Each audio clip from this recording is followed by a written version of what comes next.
Это актуальное интервью в студии Петр Васильев. Здравствуйте. 19 августа мировое сообщество отмечает Всемирный день фотографии. Первые фотоснимки появились около 200 лет назад, а сегодня многие публикуют в соцсетях десятки своих собственных фотографий. По-прежнему при этом есть люди, которые занимаются фотографией профессионально. Об особенностях профессии фотографа мы сегодня поговорим с нашей гостьей в студии Анастасией Рыжиковой. Анастасия, здравствуйте. Здравствуйте. Давайте для начала немножко отмотаем в историю, не сильно далеко. Как вы сами пришли в фотографию? Почему любовь именно к этой сфере деятельности? Ну, как и все дети 80-х, мне кажется, фотография была в нашей жизни просто всегда. Красные комнаты, реактивы, фотоувеличители, как бы эти чемоданы у нас дома, просто заполненные снимками. Вот. Ну, потом цветная фотография. Ну, вот 90-е, это уже мое детство, когда появились. Ну, почти ближе к 90-м, да, я помню, что я... Вот шок, который я испытала, когда папа купил «Зенит» и какой-то светосильный объектив, и я была на этой фотографии, и фотография была такая глубокая. Вот это было как бы вау для меня. А вообще, как я сама пришла, мы тогда с мужем лет 14-15 назад начинали делать передачу «Мой спорт». Ага. И для того, чтобы был контент, я снимала на телефон. То есть я подходила к этому борцовскому ковру и снимала, и меня гоняли дядечки с большими фотоаппаратами. Мне это было, конечно, неприятно. И я говорю мужу: купи мне фотоаппарат. Неважно какой. Большой, главное, с большим объективом, ну и зеркальный. Угу. Ну, как бы гонять меня перестали. Вот, а я начала постепенно учиться. Угу. То есть каждый день, даже не каждый день, а каждые выходные я снимала, и... Ну, как бы вот через спорт и через, как сказать... Гонение. Гонение. Через термин звезд. Да, я как бы пришла в фотографию как профессиональный фотограф именно. Анастасия, смотрите, сразу вопрос. Вы говорили, что учиться, ну, вот такими нехитрыми способами начали учиться. Можно ли сегодня научиться фотографии, или это чисто такой, ну, прикладной навык на уровне хобби? Ну, у каждого телефон, у каждого там кнопка затвора и социальные сети. Да, учиться надо, потому что, ну, раньше был путь фотографа долгий. Угу. То есть фотограф сам через свой опыт обучался на своих собственных ошибках. И вот чем дальше, вот сейчас, как бы, тем, ну, скажем, легче. Ты можешь выбрать или идти по своему долгому пути, либо... использовать чужой опыт. Да. Да.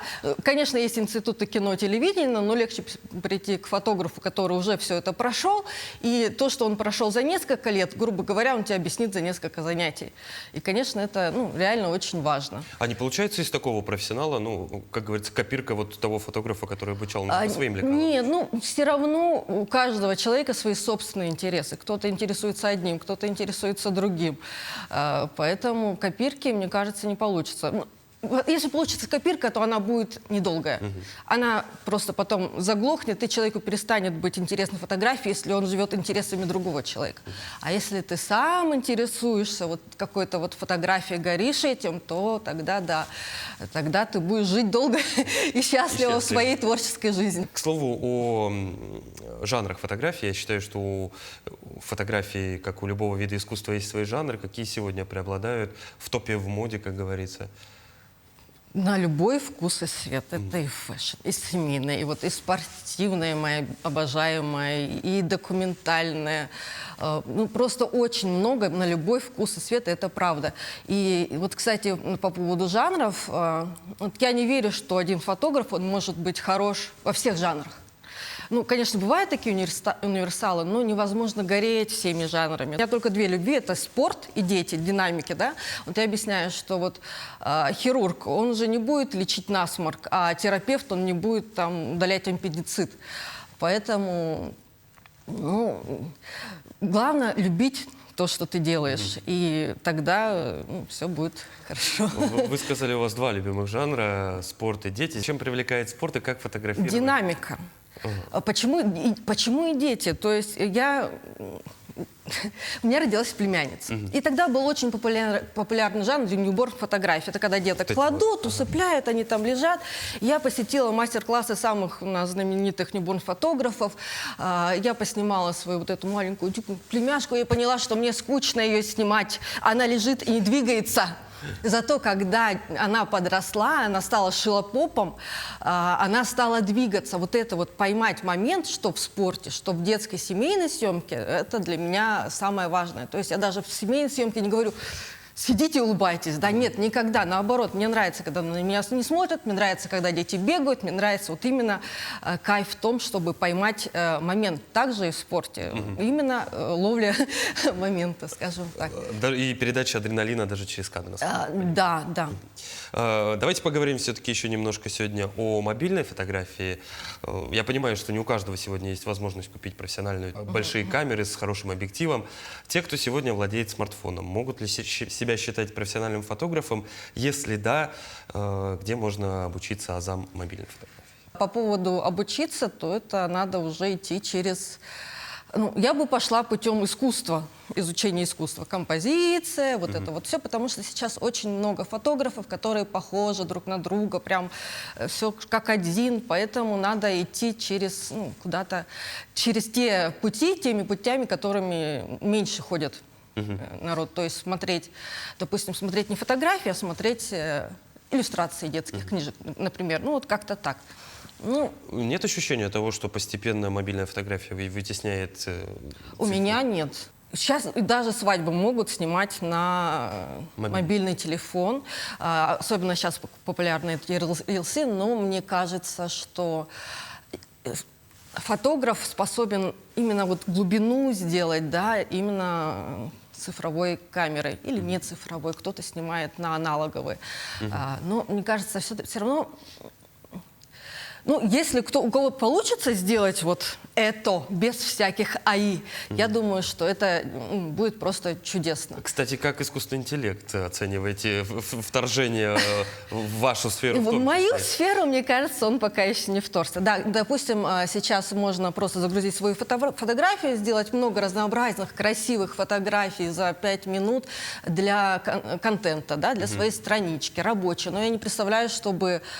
Ну, загрузили фотографии членов своей семьи и выдал вам этот АИ красивые фотографии, друг на друга смотрят с любовью, все, но там нету жизни, то есть этого не было в ваших воспоминаниях, этого не было записано на подкорке детей, там, они об этом, красиво-красиво, но ценности такая фотография именно как семейная не несет.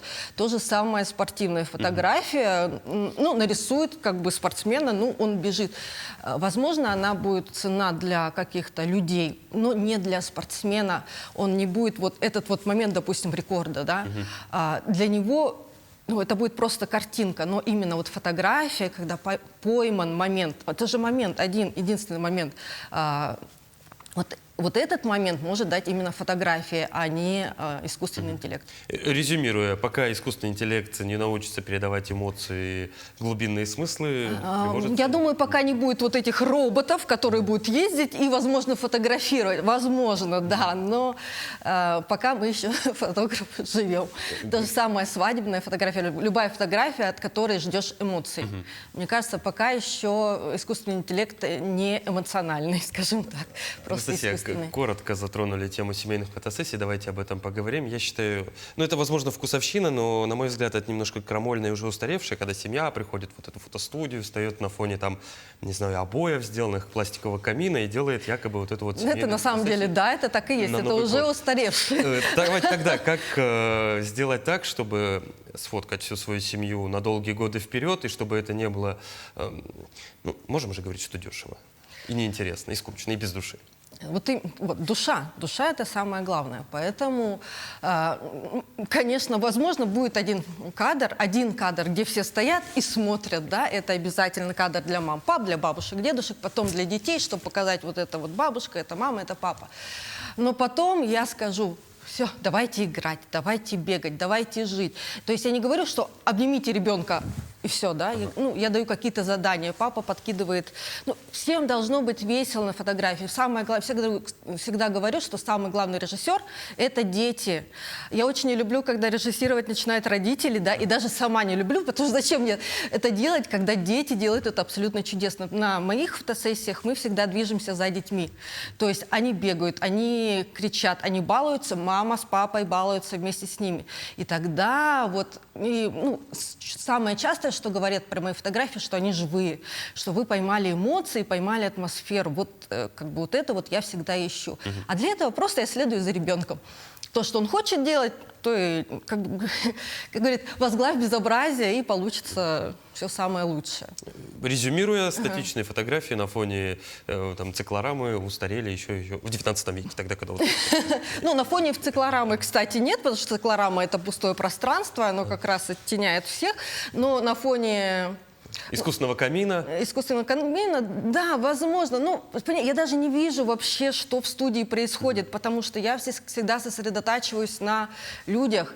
То есть иногда я снимаю вот эти вот новогодние фотосессии, и не на каждой фотографии у меня там попадается елка, потому что мне это вообще не важно, я про нее забываю. Я чувствую именно, как дети, там, как мама смотрит на ребенка. Вот это, да, про меня. Анастасия, в заключение поделитесь своим секретом хорошего снимка. Я понимаю, что он, в принципе, может быть универсален как для профессиональных больших фотографов, так и тех, кто носит свой фотоаппарат у себя в кармане брюк или сумки. В общем, так, чтобы это было полезно реально для всех, фотография — это светопись. Фотография, то есть нам нужен свет. Подойдите поближе к окну. Увеличьте кадр так, чтобы не было чего-то лишнего. Не обязательно, допустим, если вы снимаете ребенка, звать ребенка, чтобы он смотрел на вас. Поймайте эмоцию. Как бы сейчас фотографии, все фотоаппараты, они ловят серийные съемки, поэтому как бы ловите. Удалите потом то, что вам не нравится, но вы поймаете вот этот момент именно. Я все про свой момент. Да, это будет хорошо. Вам будет потом приятно смотреть на эти фотографии через определенное время. Вот как я всегда говорю, я снимаю не для мам, не для взрослых. Я снимаю для детей, для тех детей, которые вырастут, станут взрослыми, через 10-20 лет будут на эти фотографии смотреть, и у них будет вот это вот чувство, ощущение любви, которой они были окружены. Как момент ностальгии. Вот вы посмотрели на фотографии, и вот все, тепло разливается. Как бы. Вот это вот то, что именно, кстати, не даст искусственный интеллект. Вот это вот тепло, которое ты присматриваешь в фотографии, когда реальные эмоции написаны там на лице мамы, папы, которые были когда-то еще молодые. Вот так вот. Ну что ж, я желаю в преддверии профессионального праздника вам побольше этих самых моментов, которые можно будет запечатлеть. Спасибо, что нашли время, пришли к нам в студию, ответили на наши вопросы. Спасибо. Это было актуальное интервью. До встречи.